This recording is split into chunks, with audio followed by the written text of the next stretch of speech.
Hello, I'm Leah, and this is my weekly podcast where we have a discussion about a t-shirt from my band t-shirt collection. I live in Adelaide and I record on Ghana land. So this week we're having a little break from the usually dark t-shirt, very often black, occasionally navy, and sometimes white, to a green t-shirt. That's right, everyone. I do have other colours in the collection. So this one is a John Butler Trio t-shirt. It is also a short sleeve t-shirt. It's kind of a, I don't even know what colour green this is. Actually, you know what, it's probably more accurate to say I don't know what colour green this started as, but I'm going to say it's like, it's not olive because, ugh, but you know what, anyway, it's green. It's not vibrantly green, it's not dark green, it's like medium green. Anyway, and then what it has on it is across the chest is a picture of a sunrise, or it could be a sunset, you might be thinking, except that this is from the Sunrise Over Sea tour, so it is a sunrise, which is like a yellow sun and then red and orange spikes coming out of it, and then it's on a representation of the sea, which is blue with like white lines for like to indicate, you know, waves, movement, that type of thing. And across the top it says in all lower caps the John Butler Trio, and then under that it says Sunrise Over Sea. Now if you look in here very closely, you will see that it is kind of looks like it's speckledy or whatever, but that is because it's just old. It used to be red, which would make sense because it would go really nicely with that orange and yellow. It used to be like a dark, well, more like a burgundy, I guess, a dark burgundy. But over time, it has gotten a bit, it's just faded a lot, actually. The colour is just faded. And that is because this t-shirt is from 2005. That's right. It's another oldie. On the back, it also says the John Butler Trio, again in lower caps, the Oz Summer Tour, and then it lists off a series of dates, which you can see there. It's quite a lot, right? It was a pretty big tour, really, especially because a few of these he did like more than one show. Like he did 2 in Adelaide, and then 3 in Newcastle, and then 2 in Fremantle, and then 1 in Perth, and also Denmark and the Margaret River. So quite a lot in 2006, so when it kicked off again in January. So anyway, this is the t-shirt. It's very nice, so we'll get set up with the tea. I've decided to wear the t-shirt this week, even though you really still can't hardly see it. Even if I pull it up awkwardly, it will just sit like wonky across my shoulders. Anyway, it's on. You know it's on. Also, I don't know if I said this before, but not only has that maroon, that dark maroon, really faded quite a lot, but the texture of it is also a bit crinkly. I don't know if you can like... That's what it sounds like now. So, anyway, doesn't matter. Look, it's nearly 20 years old. So, it's not as in bad condition as it could be. And this is one of the t-shirts I took on holiday with me that I intended to do a show about, which I did not. Anyway, so John Butler is he's an exceptional talent. His songwriting and his guitar skills are amazing. It's like his guitar it's very inspirational for a previously aspirational guitarist like myself. It's quite amazing. He's a really strong political and environmental voice. He does sing about life and love, of course, as well, but he also sings about the issues that are really important to him, and he is an advocate for the things that he's passionate about. He turns up, you know, like he's there. To me, he does seem like a really genuine person as well. He used to busk in Perth, like before he got, I guess, his break commercially, and I just think how nice it must have been to have been in the mall whenever he was playing, because he just like musically, because he has some instrumental pieces as well, or songs that have very long instrumental breaks in them, and I just think like even if you didn't know the song, this would have been so nice to have, you know, just been on your lunch break, walking around and hear it, like on a Sunday morning on your way somewhere, just listening to it. Would have been so nice, right? So This t-shirt, yes, like I said, was from 2005, where he played at Thebarton Theatre. Now, he did 2 nights then, and you won't be surprised to know that at this time I don't remember which night I went to. So it was on the 6th and the 7th of December, and it was the first shows of this tour.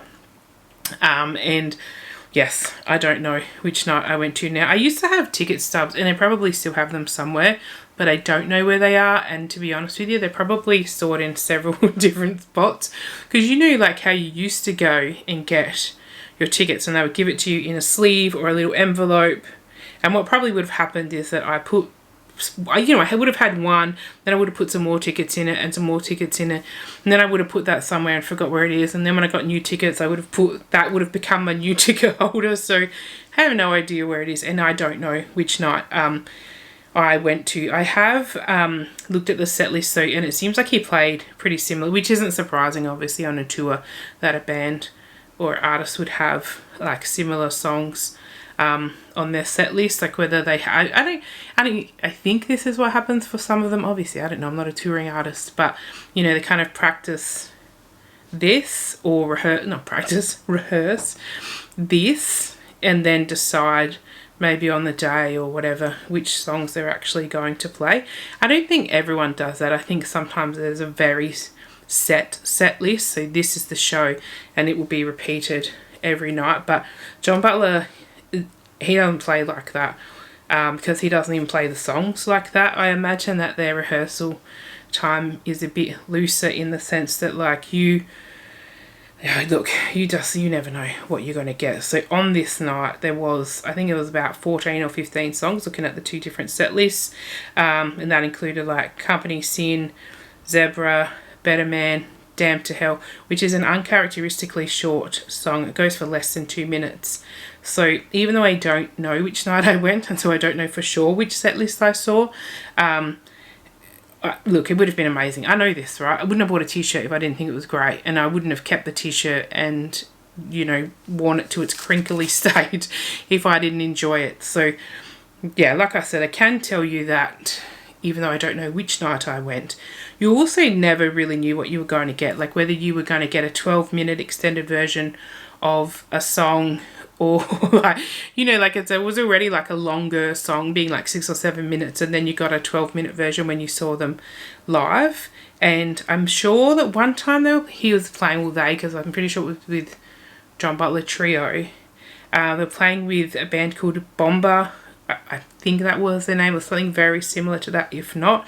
And because that's who supported them, they played first, and then at some point during the show they came on the stage and they did a song together, and during that song everyone had a turn. I'm sure it was bongo drums too. I don't think it was the drum kit. I'm sure it was like bongo drums or something like that, and everybody had a turn in this really long drum solo of about like 8 to 10 people, everyone having a turn. And so, but it was so fun, right? It was really organic, and it was really,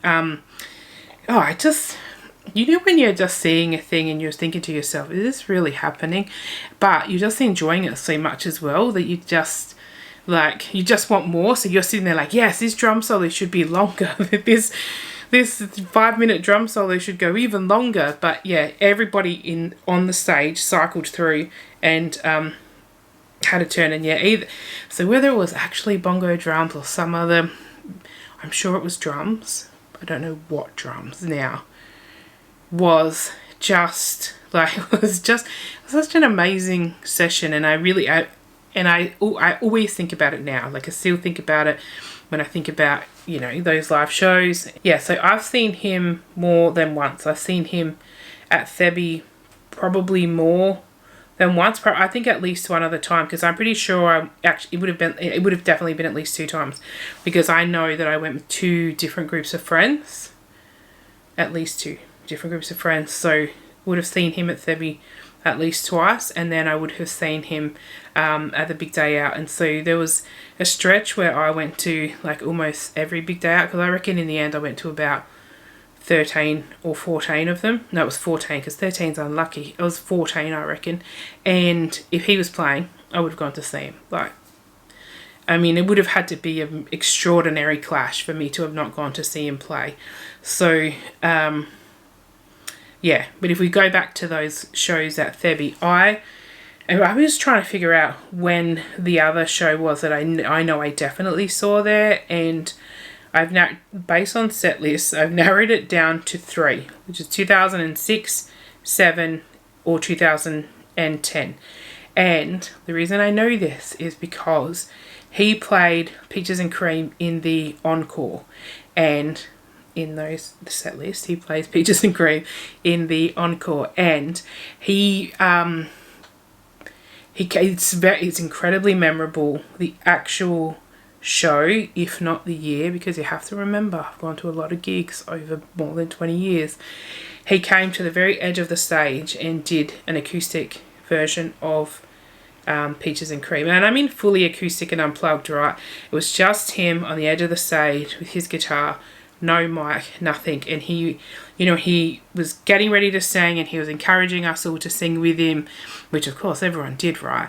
And then he was also doing that thing, and I don't know, because like, I don't know how many times you've seen when an artist does this and they come out, everybody's so quiet because you have to hear them, right? Because it's, even though often they're in places that are designed to make the voice carry, it's still, I mean, you still need to be quiet so we can all hear it, right? This isn't your time for yahooing and cheering. This is your time for shushing and listening. So anyway, he's on the end, but still encouraging us to sing, which we're all doing, but like really leaning in to like hear it and sing along with it. Then he also did that thing as well where he would drop his voice as well to kind of quiet the crowd down, which is like, and then so you do it too. You know, it's that mirroring thing, right? It's not like, I don't remember him expressly saying, hey, now we're going to do it a little bit quieter. It would have just been a really subtle kind of hand move, and then his actual voice dropping down, which is, so everybody else is dropping down, getting closer. And because I was there with my friends, right, and we're like all leaning on each other like, yes, John, yes. And then, and then building back up again. And it was such a beautiful moment because, you are there, you're listening to him sing this song, which is a beautiful song anyway, and it's really so stripped back, and you're with your friends, but also in that moment it kind of feels like everyone there is a friend because everyone's leaning in and a part of it, and everyone's kind of touching each other to get, just to share in this moment, and everybody is behaving in the same way, right? That singing along, not shouting singing, just singing along and matching the level at which he sings. And it was just such an incredible night, and then really just an incredible version of that song. Yes, so when I've seen him, or them, because often it would be the trio, John Butler Trio, which hasn't always been just the same trio. I think for a long time it was, but I think the trio has changed a couple of times now. So it's obviously John is the core or the anchor, and then the other two kind of come in and out depending, I guess, on their availability, their interest, I guess. I didn't really know how things like that work when you have a band that's not set. I don't know. Obviously, I've never been in a band. I don't know how any of this works. But, so when I've seen him at the Big Day Out, and it's been on the main stage, so it's been a really grounding experience. If you never went to a Big Day Out, they were held at the Royal Adelaide Showgrounds, and the main stage was 2 big stages at the end of an oval. Like, that was the main area where they used to show the animals and stuff, right? When it was a showgrounds. It's still a showgrounds and they still show the animals. But it has grandstands that rim one side, and then, other standing area on the other side, and then a big oval in the middle. So when I would go see him on that main stage, he would be there, and like Big Day Out was always like the end of January, beginning of February, belting hot days, the sun just like streaming down, but it's already like, it's that great festival environment. it's sunny, you're already having a great day, and then you're on the grass, right? So you take your shoes off and have a little dance while you're there, and just totally without a care. And I have spooked the benefit of this to many people over the years, because there's just something about the freedom, right, of being outdoors. First of all, you have to be outside. Being outdoors, having the sun on your face, having the grass under your feet, and just having this really great music around you, being with your friends, having a wonderful day, and then just dancing like with real freedom, right? No worry about whether you can dance, because first of all, we can all dance, in the sense that we can dance. Whether we are good or not isn't subjective, but we can all dance. So just having the freedom and the feeling of freedom, oh mate, it is unmatched. And I would recommend, if you have not had the opportunity to do it, that you seek out an opportunity to do it, and it is very important that there is grass. Outdoor is one thing, of course, but it's different when there's grass and you have your shoes off and you're just like in the moment and happy, right?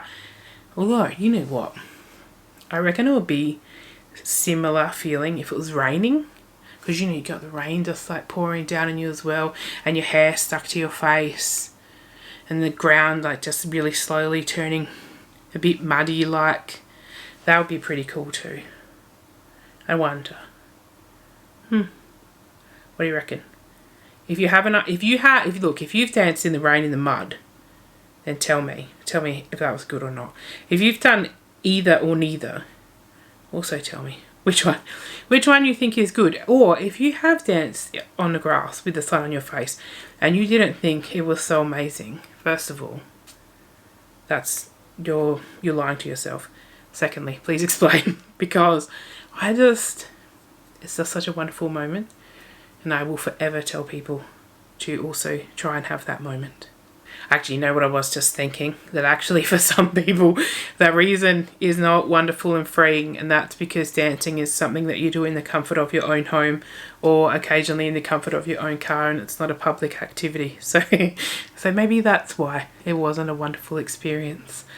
So, favourite song or songs? This is tough because I have a few. And honestly though, sometimes when I put on an album, I'll be like, oh yeah, this song. Oh yeah, this song.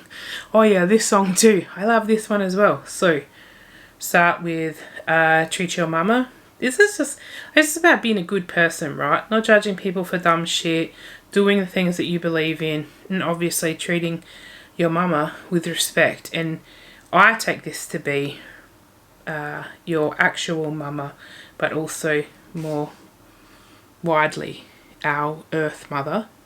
The second one is Peaches and Cream. I just think it's lyrically so sweet. He's talking about his wife and their kids and what they mean to him, and it's a very sweet song.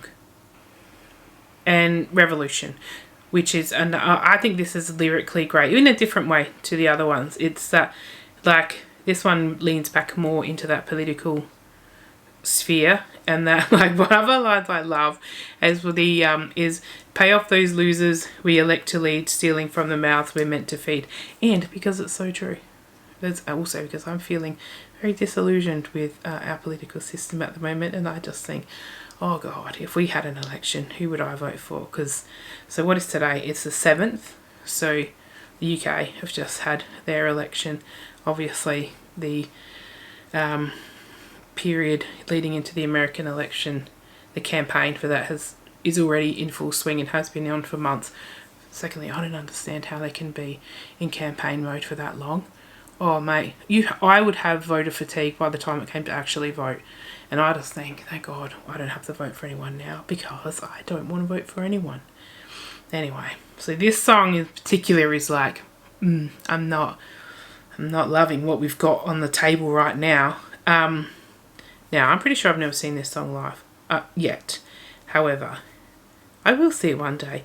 He is still touring, and honestly, I hope he tours forever, because he could, and I would still go.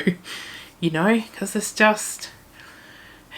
he's musically, he's so talented, and the bands that he plays with are so talented. The way that they, you know, that they can play a song one way one night and a different way the next night and another way again in 3 nights time, because they understand how the other one works. They are able to follow the lead of the other person. Like, it's just, that musicality is just, it's so incredible, and when you get to see it, it's really just so amazing. And I know I'm not the only person that thinks like that. I know it's great when you go and you see a band and they play a song that you love exactly how it's recorded on the album, and you go, excellent. That's exactly how that version should sound. But it's also great when you go and you hear an interpretation of it that weaves around a little bit and the whole band weaves through it. That's when you think, oh, this is very special. And in that sense, the John Butler Trio, who I mostly saw with the same three. Most of the times I've seen them, it's been the same three. But it is, yeah, it's pretty special. Now, out of character for me, I also have another new-ish song that's on pretty high rotation, and that is Royal Otis Linger. Well, I mean, it's new-ish, right? It's not, didn't get released last week. It's new-ish. And it's a cover, so it's not a new song, but it is a new version of a song. And generally, I think if you're going to do a cover, it has to be enough. It has to be different enough to make you think, oh yeah, this makes sense.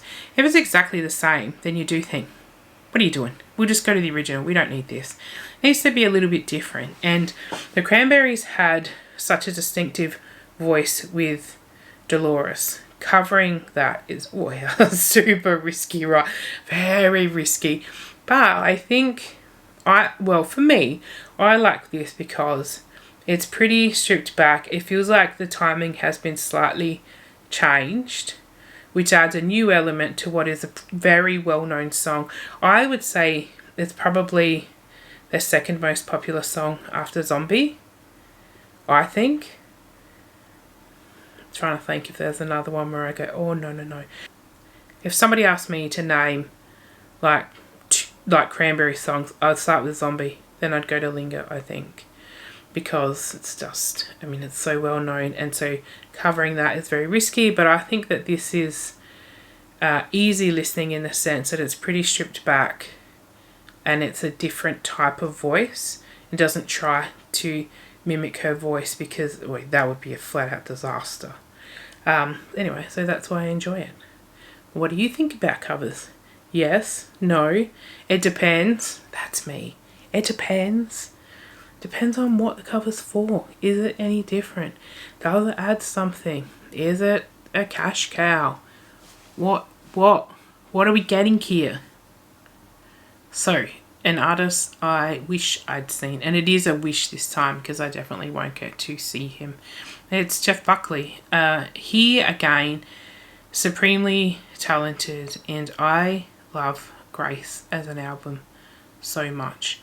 It is an album that has been on and will remain on my Deserted Island playlist, like, for all time, because he is, when I am sad, he is the number one artist that I will listen to, and there is a comfort that I take from his voice and from the melancholy of his voice as well. But it's just, I don't know, there's just something about him, and that album in particular is just so beautiful. Like, every song on it is just beautifully crafted. He does a cover too of Hallelujah as well, but that's a good cover. That's a great cover, really. Again, it adds something different to the original. It's not just a carbon copy for cash. It adds something to it. A few months ago, I was reading an article about Skin from Skunk and Ants, and they were asking her what song she wished she'd written, and it was Jeff Buckley's Lover, He Should Have Come Over. And the way that she talks about it is, I guess, is pretty similar to how I reckon a lot of people feel when they talk about him, about his voice, the striking nature of it, the goosebump inducingness of it, I don't know, just the the tenderness of it, and it's just it's a very, I think it's like it's cleverly written, right? It has so much variation in it, and it was just interesting, an interesting choice because, you know, generally speaking, I think that people would consider their music to be much, what's the word I'm looking for? Much heavier, much edgier, I guess, than what you would think from Jeff. But anyway, but it's also not surprising, right? Because good artists, they recognise other good artists, don't they?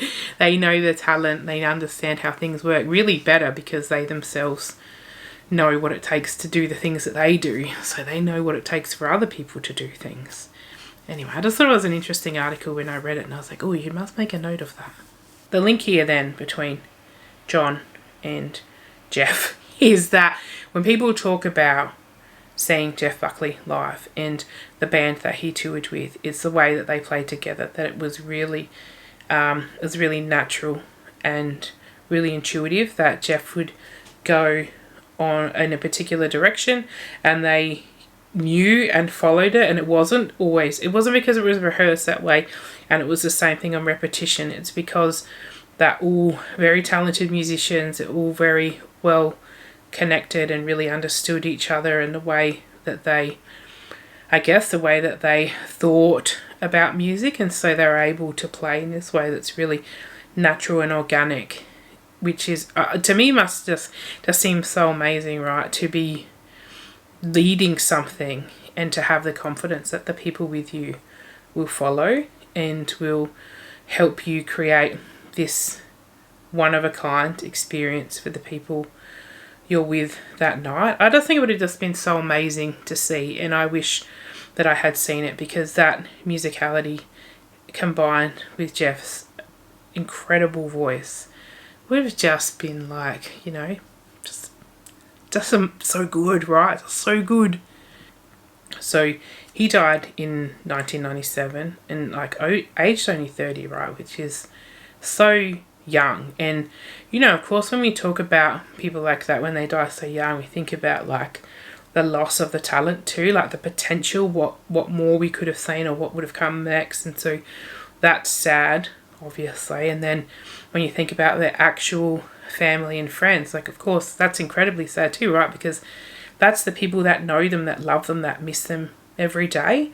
But it's also sad, like, to just him as an individual, not as a musician, not as a son or a friend or a lover, but as a person, you know, to just be so young and gone, and not to know that things might have gotten better the next day or the next week, or just to see where he might have wanted to go in 10, 20, 30 years time, just whatever. It's just sad on so many layers, right? It's sad for a musical audience, it's sad for his family, but it's sad for him specifically, as a person.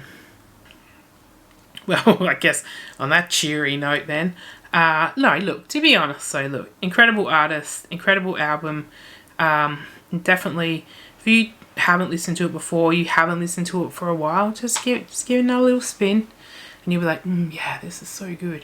And then also listen to a bit of John Butler. And if, like me, you're not going to see him anytime soon, think about maybe putting it on stereo, banging it through the speaker, going outside and just stepping on the grass and just having your own private dance. Hey, and you know what, in this weather, good chance it'll be raining. But definitely grass under your feet, potentially rain on your face, and just see how you go. Thank you for joining me today for Band T-Shirts with Leah. This is a band T-shirt.